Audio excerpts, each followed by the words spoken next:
Voltei! Aula 4 na veia, beleza? Vamos continuar. Lembrando um pouquinho da aula 3, a gente estudou os tipos de erosão. Então, a erosão é o desgaste que acontece no solo.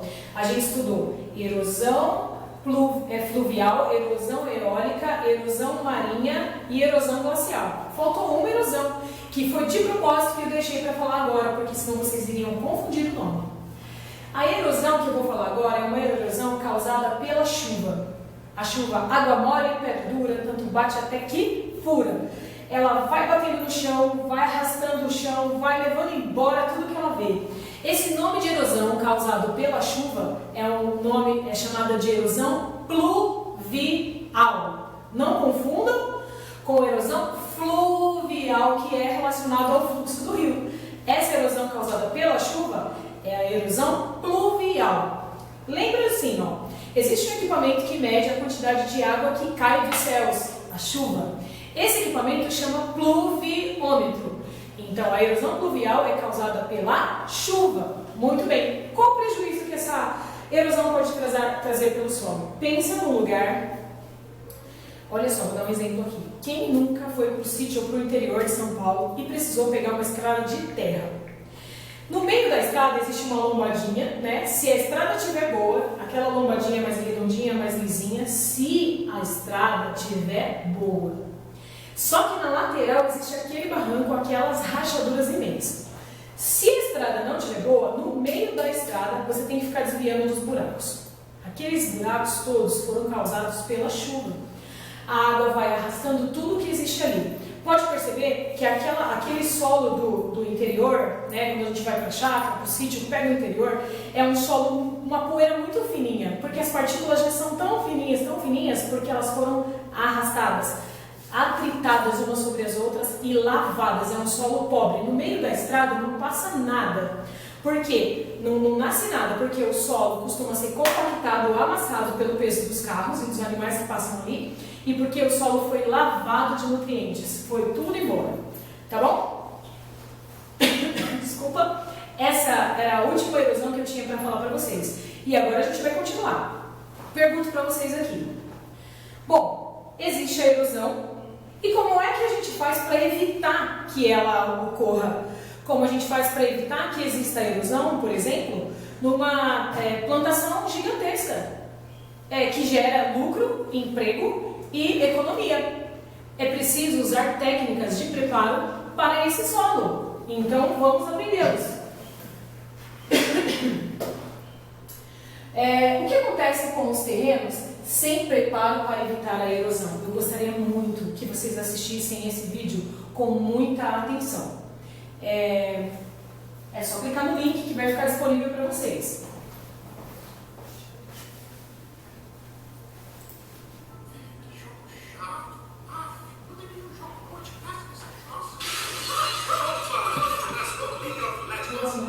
Alguém disse que graça, porque o link eu tô choque.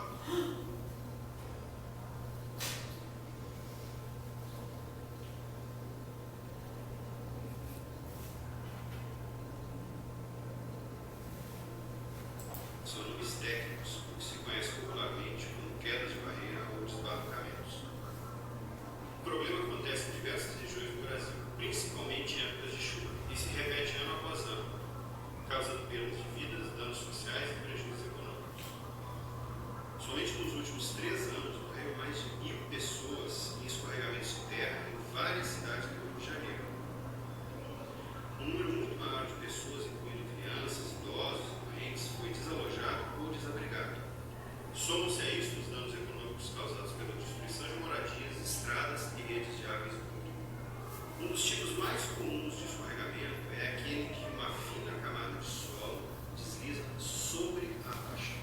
Debaixo da superfície dessas encostas existem camadas de solo com poucos metros de espessura, e debaixo desse solo existe a rocha. Quando chove,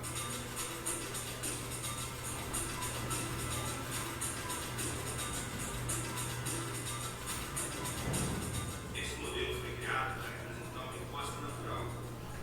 Ele foi feito dentro de um tanque de aço com uma parede frontal de vidro que permite que se veja através dela e visualize o que está acontecendo lá dentro. Essa peça de aço pintada de cinza representa um plano de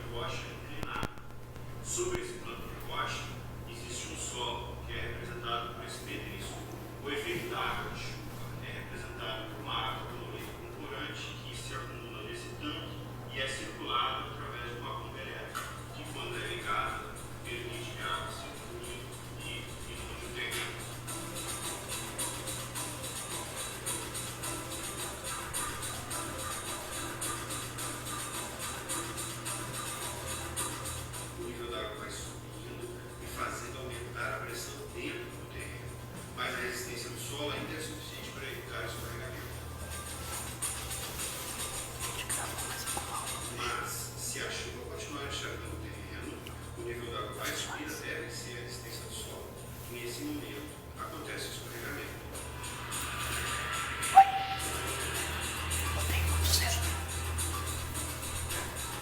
O solo escorrega sobre a faixa uma grande energia.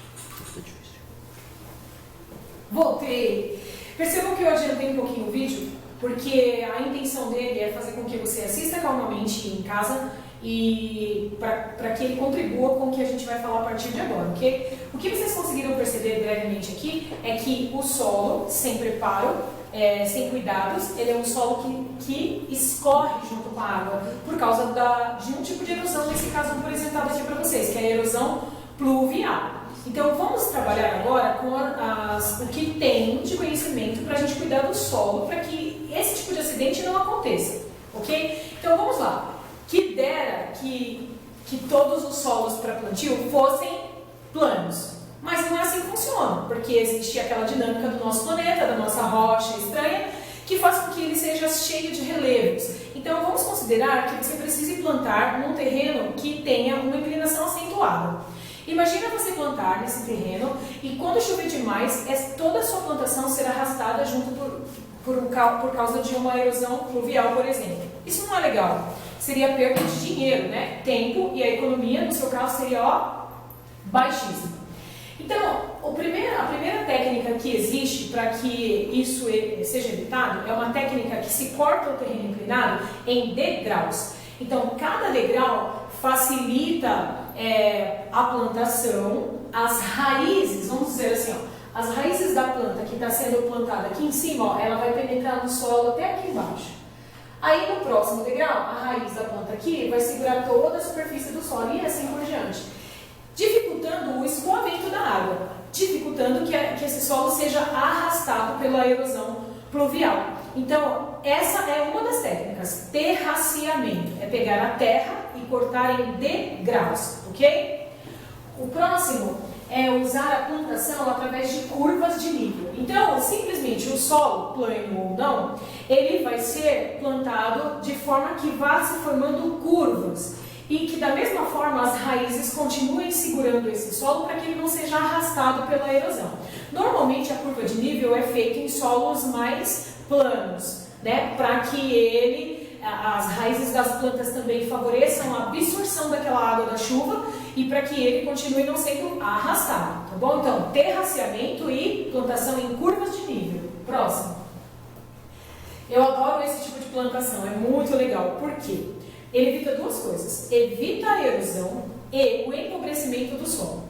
E também aumenta a produtividade do solo. O que ele faz? Faixa de retenção é feito assim, uma faixa com um tipo de planta, no meio um outro tipo de planta, depois um outro tipo e assim vai intercalando os tipos de planta ali presente. Cada tipo de planta colocada ali retira do solo determinados nutrientes e também cada tipo de planta colocada ali tem raízes com profundidades diferentes.